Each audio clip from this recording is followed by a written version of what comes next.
Hi everyone, I have something super cool for you guys today on this week's episode of Exposing Narcissism. We're really diving deep into covert narcissism. And to help me unpack all of this, I am again joined by the amazing Michael. Hey everyone, so excited to be here. Last time we spoke about the different types of narcissism. That's right. We discussed overt or grandiose narcissism and covert or vulnerable narcissism. So, Michael, I've really wanted a bit more of a deep dive on the whole covert narcissism thing. It's like this whole hidden side of these people, right? Do you know what I mean? Totally. It's like narcissism, but sneakier. It's all under the surface. Can you help me and the listeners, understand what a covert narcissist really is? Sure thing. Well, the easiest way to understand it is to think of them like they're chameleons, Out in public, they might seem shy or super humble, even empathetic. You know what I mean? They play the victim a lot. And they can be really good at it too, really convincing. But behind closed doors, it's a whole different story, totally different. That's where the real narcissism comes out. The manipulation, the coldness, and the self-centeredness. So it's almost a Dr. Jekyll and Mr. Hyde type situation. Wow, that's so fascinating. Exactly.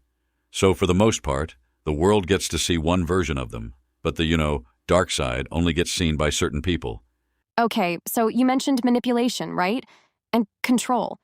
So how do they get this control? What do they want? I mean, what are they getting out of it? Right. So that's where narcissistic supply comes in. It's essentially what fuels them. It's the attention, the admiration, the validation, the sense of power. It all feeds their ego. And it's really important to understand this, to really get to understand covert narcissism, exposing narcissism, right? This is key. So, and any examples of what this supply looks like? Okay, so there are two main types. First, there's primary supply. This is the more obvious one and comes from public forms of attention, like recognition, fame, even infamy, right? It's all good for them. And the second type is what we call secondary supply. This is more interpersonal, like getting attention in private, from relationships and validation, from specific people. Do you know what I mean? Yeah, so primary is public attention and secondary is personal relationships? Exactly. So covert narcissists really need this supply, right? And it's for a few key reasons. First, it's all about combating these deep-seated feelings of inferiority they have. It's like they're constantly trying to prove to themselves and everyone else that they're worthwhile. But it's different from overt narcissists, who use supply more to regulate their internal environment and to bolster their already grandiose self-image. But covert narcissists, they're starting from a place of this underlying insecurity. Wow, that is so interesting. That's so different to overt narcissists who don't seem insecure at all. Yes, that's right. But the similarities exist in the second aspect of covert narcissists. They often have these grandiose fantasies about themselves, about their success and importance. But they often lack the confidence to actually pursue them, right? They are terrified of being exposed as less than they believe themselves to be. So supply, it becomes this safe way of validating these unrealized ambitions. It's almost like they're living vicariously through the attention and admiration they receive from others. So you have this person, whereby their underlying insecurity is coupled with a grandiose sense of self, or feeling that they are simply better than those around them. What's fascinating is that the coexistence of these two concepts, despite seeming completely paradoxical, is a defining characteristic of a covert narcissist. So they are constantly battling feeling insecure while also seeing themselves as better than everyone. How can someone function like that? That brings me to the third aspect, emotional regulation. Covert narcissists often struggle with intense emotions like shame, feelings of unworthiness, and even depression. For them, narcissistic supply becomes a way to temporarily escape those difficult emotions. It's almost like a quick fix, a temporary distraction from their inner turmoil. When they receive supply, it gives them a brief boost of positive feelings, helping them avoid confronting their deeper issues. It essentially becomes a coping mechanism, allowing them to nullify their insecurities and amplify their sense of grandeur, even if only for a short time. So if I'm understanding this right, They need supply to help them, like, confirm their feeling of importance while stopping their insecurities. Is that right? Yes, they have a constant battle internally as their self-perception doesn't align with their inherent feelings of insecurity, and they need a constant external supply to help them avoid, well, what really can be a psychologically painful experience in confronting their true selves. By constantly seeking external validation and admiration, covert narcissists can temporarily alleviate these painful realizations and maintain their fragile ego structure. However, this avoidance ultimately perpetuates their narcissistic patterns and prevents genuine self-growth and authentic relationships. Wow, that's really insightful. It's almost like tragic when you think about it. They're like trapped in this cycle of avoiding their true selves. But I'm curious, how does empathy, or rather the lack of it, play into this dynamic? It seems like that would be a crucial factor in their relationships. It certainly is, Anna. You can think of covert narcissists as emotional addicts, constantly seeking narcissistic supply without much regard for who they hurt in the process. This lack of empathy allows them to manipulate and exploit others to meet their own needs, often leaving a trail of damaged relationships behind them. What's particularly troubling is that because they lack the capacity for genuine empathy, they don't see any issue with manipulating people, even those closest to them, to get their supply. It's as if everyone around them is just a potential source of emotional fuel, rather than individuals with their own needs and feelings. So, Michael, how do these covert narcissists actually get this supply? Like, where does it come from? Right, Anna.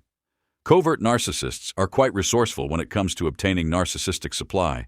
They employ a variety of different tactics to achieve this. One common strategy is playing the victim. They'll often portray themselves as misunderstood, persecuted, or constantly at a disadvantage. This approach allows them to garner sympathy and attention from others. It's as if they're always positioning themselves as the one who's suffering or being treated unfairly.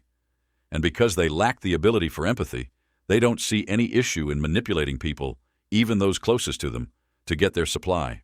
For instance, they might frequently make comments like, "No one ever appreciates my efforts," or "I'm always the one who gets blamed." This victim mentality serves as a powerful tool for manipulating others' emotions and securing the attention they crave. It's a subtle yet effective way for covert narcissists to maintain their narcissistic supply without overtly seeking admiration. Wow, I think we're really getting to the heart of how covert narcissists operate here.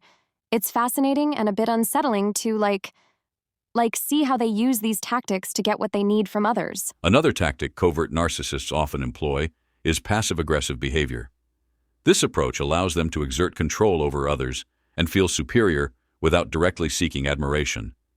It's a more subtle, underhanded method.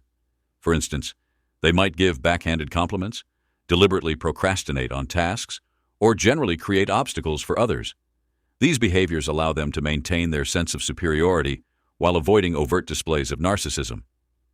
Wow, that's really insightful. It's like they're playing chess while everyone else is playing checkers, isn't it? I mean, these passive-aggressive tactics are so subtle that most people probably don't even realize what's happening. Are there, any other ways they get supply? Well, some covert narcissists also seek their supply through intellectual or creative pursuits. They might look for validation in their perceived intelligence, artistic abilities, or even their professional achievements. It's as though they need constant reassurance that they're special or uniquely talented. So it's like they're not always looking for, overt praise, right? They can find these little ways of getting their fix. Do you know what I mean? Exactly. And of course, relationships play a crucial role here.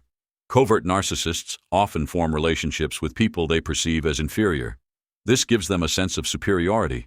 They're constantly one-upping the other person, putting them down, or generally making themselves feel better by comparison. It's also important to understand the cycle of this narcissistic supply. There's idealization, where the narcissist initially views their supply source as perfect. Then comes devaluation, where they become critical and manipulative. Finally, there's the discard phase. Once they can no longer get their needs met from that supply source, they might move on to someone else. It's a pretty toxic pattern overall. That sounds awful. It's totally obvious that these behaviors would have a serious impact on the people around them. I'm curious about the long-term effects of providing narcissistic supply. Could you elaborate on that?